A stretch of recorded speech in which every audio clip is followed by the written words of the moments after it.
telapak tanganmu tertulis namaku, di dalam genggamanmu seluruh hidupku. Sungguh bangga ku punya Bapa sepertimu, yang tak pernah melupakanku. Di tengah badai hidup kau menemaniku, di atas gunung batu kau bawa diriku. Sungguh bangga ku punya Bapa sepertimu, yang tak pernah meninggalkanku. Ku nyatakan Engkau Tuhan di hidupku, Tuhan di setiap ucapan dan perbuatanku. Ku nyatakan Engkau Tuhan di hidupku, Tuhan yang selalu ku sembah di setiap nafasku.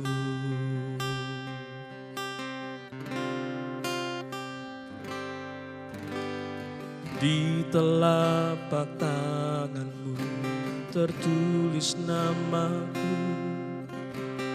di dalam genggamanmu seluruh hidupku. Sungguh bangga ku punya Bapa sepertimu, yang tak pernah melupakanku. Di tengah badai hidup kau menemaniku, di atas gunung batu kau bawa diriku. Sungguh bangga ku punya Bapa sepertimu, yang tak pernah meninggalkanku.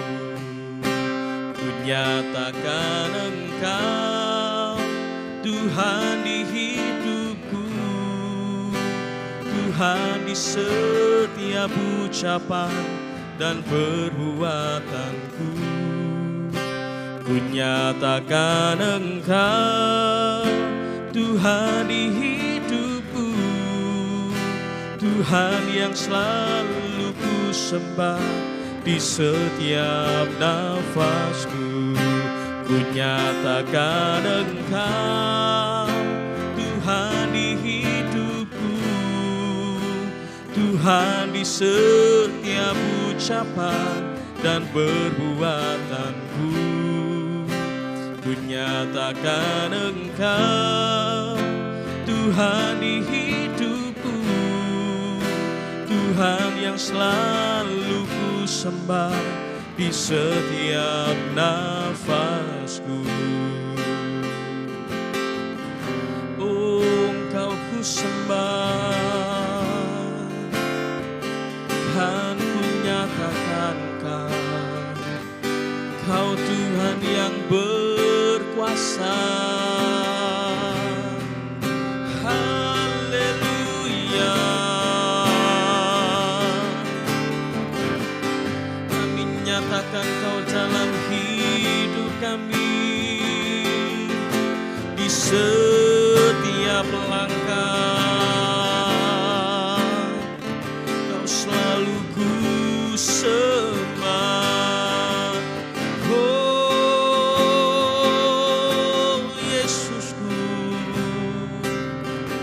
Haleluya, haleluya, Kau ku sembah, Kau ku sembah. Terima kasih untuk kebaikan-Mu, kami bersyukur.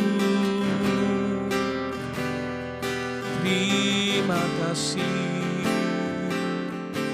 Yesus, ku nyatakan Engkau Tuhan di hidupku, Tuhan di setiap ucapan dan perbuatanku.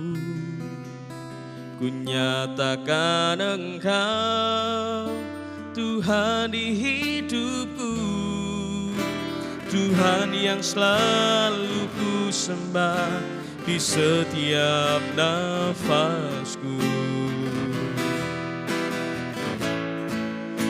Ku nyatakan Engkau Tuhan di hidupku, Tuhan di setiap ucapan dan perbuatanku. Ku nyatakan Engkau Tuhan di hidupku, Tuhan yang selalu ku sembah di setiap nafasku. Tuhan yang selalu ku sembah di setiap nafasku. Tuhan yang selalu ku sembah di setiap nafasku.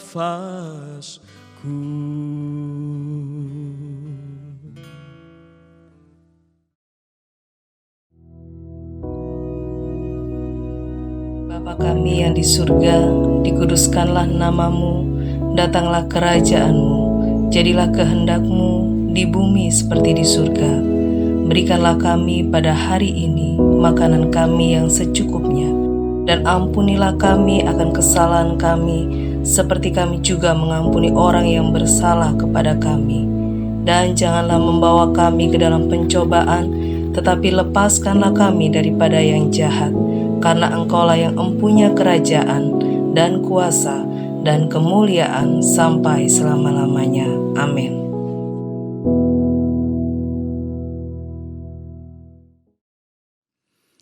Puji Tuhan, saudara-saudaraku yang kekasih, kita berjumpa kembali oleh karena Allah mengasihi saudara dan mengasihi saya. Pada kesempatan ini, ayo kita sama-sama merenungkan sebuah ayat dari kitab suci. Ya. Sebelumnya itu kita berdoa dulu, minta supaya Roh Kudus mengurapi kita semua, ya. Ayo kita berdoa. Bapa yang di surga,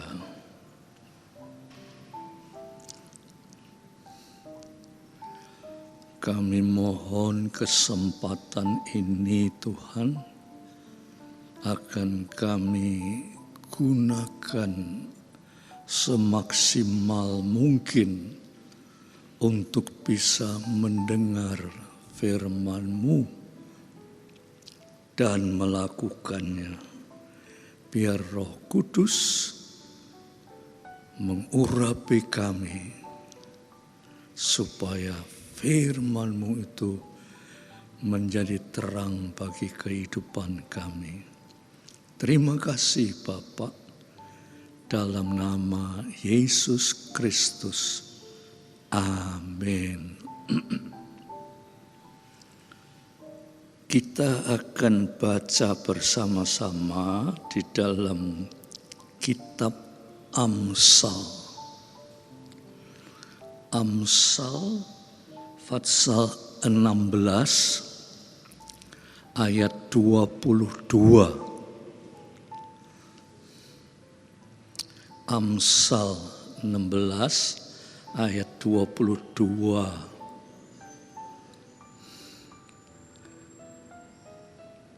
Dikatakan, akal budi adalah sumber kehidupan bagi yang mempunyainya. Saya ulangi, saudara, akal budi adalah sumber kehidupan bagi yang mempunyai. Tetapi siksaan bagi orang bodoh oleh kebodohannya. Tetapi siksaan bagi orang bodoh yang oleh karena kebodohannya tentang akal budi atau hikmat, ya, sudah sering saya uraikan. Tetapi kali ini saya ingin mengajak saudara untuk meneliti apa itu artinya bodoh. Ya. Dikatakan orang bodoh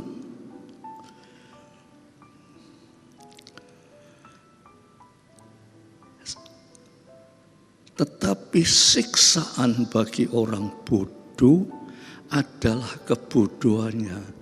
Yang menyiksa orang bodoh itu karena dia itu bodoh. Nah, sekarang kita ini akan mendalami pengertian bodoh itu sebetulnya apa menurut kitab suci. Ya.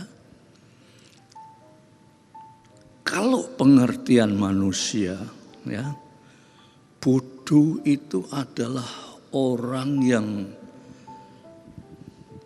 dikatakan otaknya itu tidak cair, tidak encer. Ya.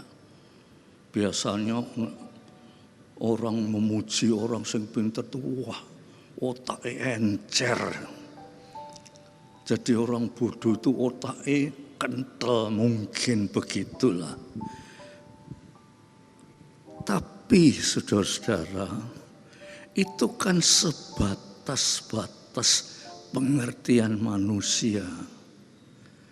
Ya, saudara, sebatas-batas pengertian manusia.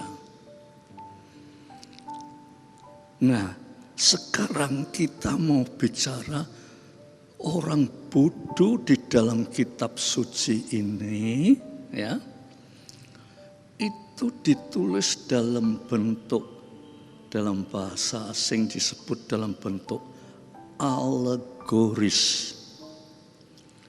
Ya, saudara, alegoris itu artinya lambang. Ya, lambang atau ibarat, ya, saudara. Jadi kalau Amsal berkata orang bodoh itu ibaratnya, ya, lambangnya, atau bahasa asingnya itu alegoris.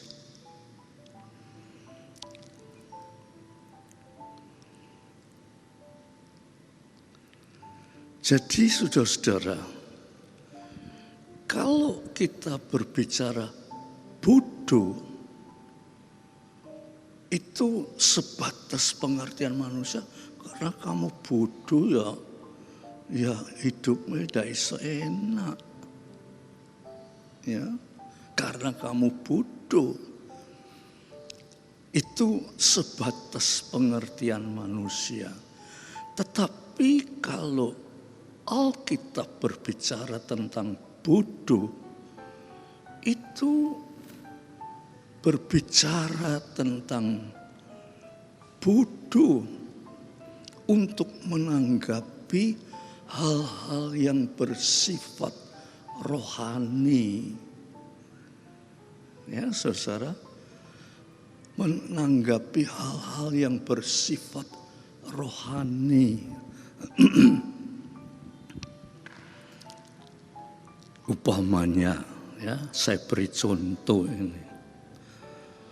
Waktu Musa mengutus 12 pengintai untuk mengintai keadaan Israel, ya. Itu yang diutus itu bukan orang bodoh. Pengintai itu bukan orang bodoh, saudara. Pengintai itu adalah orang-orang yang jeli, ya. Jadi mengetahui keadaan yang sebenarnya. Bukan orang bodoh. Tetapi 12 pengintai itu orang yang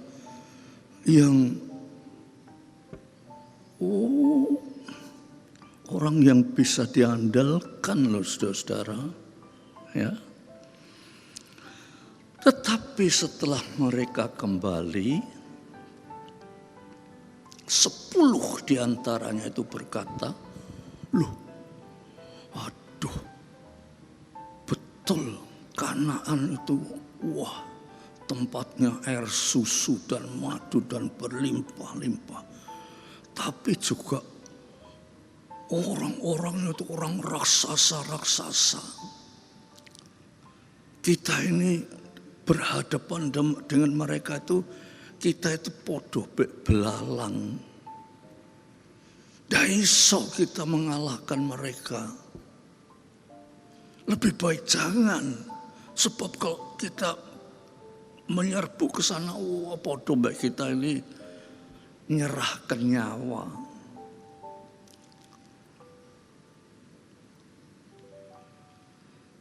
Dia punya pernyataan itu, saudara. Itu bukan pernyataan yang dibuat-buat loh, saudara.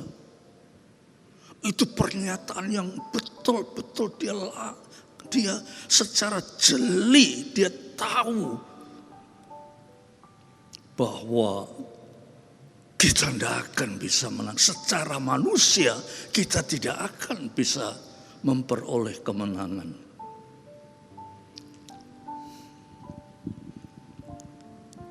Ini saudara, dia berbicara tentang fakta yang nyata.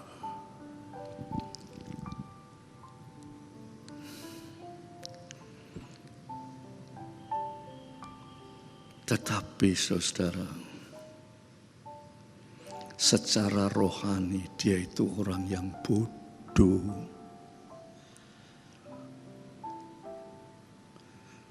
Kalau dibandingkan 2 pengintai, yaitu Kaleb dan Yosua. Ini Kaleb dan Yosua juga bukan orang bodoh. Dia juga orang yang teliti betul.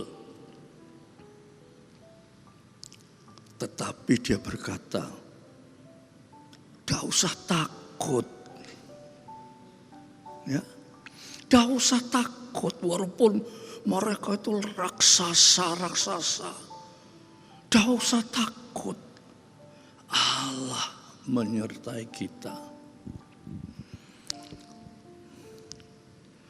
Nah, lantas kita ini menimbang sing bodoh sing mana, sing pinter sing mana. Kabeh itu ya manusia itu pada umumnya tidak gelam dikatakan bodoh, itu tidak mau.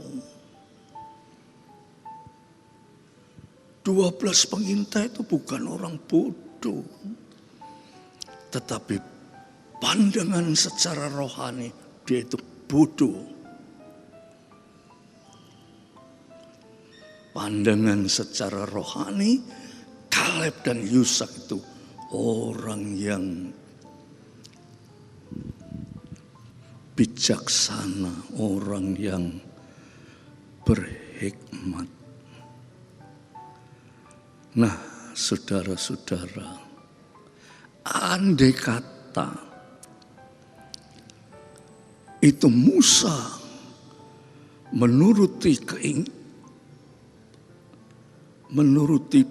akan laporan dari 10 pengintai itu, tidak ada ceritanya seperti sekarang ini, tidak ada, saudara. Ya, tetapi karena Musa lebih condong kepada laporan dari Kaleb dan Yosua, kita maju terus bersama-sama dengan Tuhan, kita menang, dan kenyataannya memang menang.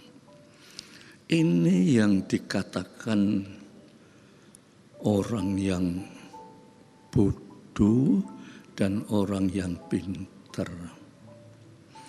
Akhirnya bangsa Israel menduduki Kanaan dan menjadi satu bangsa yang besar. Tadi dikatakan orang bodoh termakan oleh kebodohannya. Jadi saudara, seringkali kita ini tidak sadar. Kita itu mengaku kita ini bukan orang bodoh. Kita ini ke gereja itu, loh, saya tahu ke gereja itu kita mempunyai juru selamat, Yesus Kristus. Tetapi saudara, keduniaan kita ini, sifat-sifat keduniaan kita ini tidak bisa kita tanggalkan.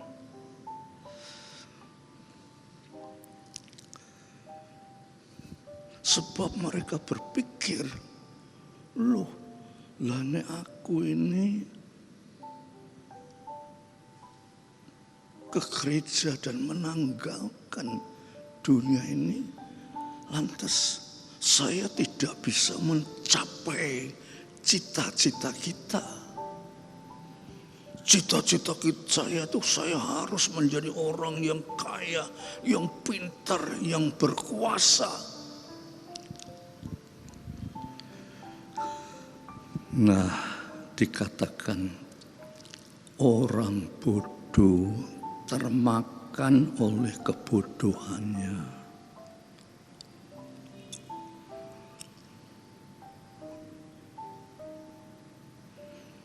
Saudara-saudara, sebetulnya saya ingin lanjutkan ya saudara, karena waktunya, maka saudara cobalah mendalami, renungkan firman Tuhan ini dengan sebaik-baiknya. Dan coba minta pimpinan Roh Kudus untuk memberi pengertian-pengertian yang lebih lagi tentang kebenaran kitab suci ini. Sebab kalau tidak, saudara, lantas kehidupan kita sebagai anak-anak Tuhan itu ngambang, saudara. Ya, ngambang itu seperti benda di tengah-tengah ombak. Ombaknya ke sana, melok ke sana. Ombaknya ke sana, karena ngambang, saudara. Tetapi kita harus mempunyai dasar pengertian. Satu hal yang kita bisa ambil sebagai, yaitu kita ini jangan seperti orang bodoh. Walaupun mungkin kita ini kurang pendidikan, Tetapi itu bukan berarti kita ini bodoh. Kita ini adalah anak-anak Tuhan. Bahwa Tuhan itu memberikan hikmat kepada kita. Ya saudara, perhatikan, berdoa, firman Tuhan direnungkan baik-baik. Sebab itu menentukan hidup kita di dunia ini. Puji Tuhan. Tuhan memberkati saudara semua. Dan mari kita doa. Bapa, firman-Mu sudah kami sampaikan. Biar Roh Kudus yang adalah Parakletos, penolong kami akan mohon Roh Kudus mengarahkan pengertian firman ini untuk mencapai hal-hal yang rohani. Terima kasih Bapak. Terimalah berkat, rahmat, dan kasih Bapak. Sukacita yang besar dari Yesus Kristus dan persekutuan Roh Kudus atas saudara semua sampai Maranatha. Amin.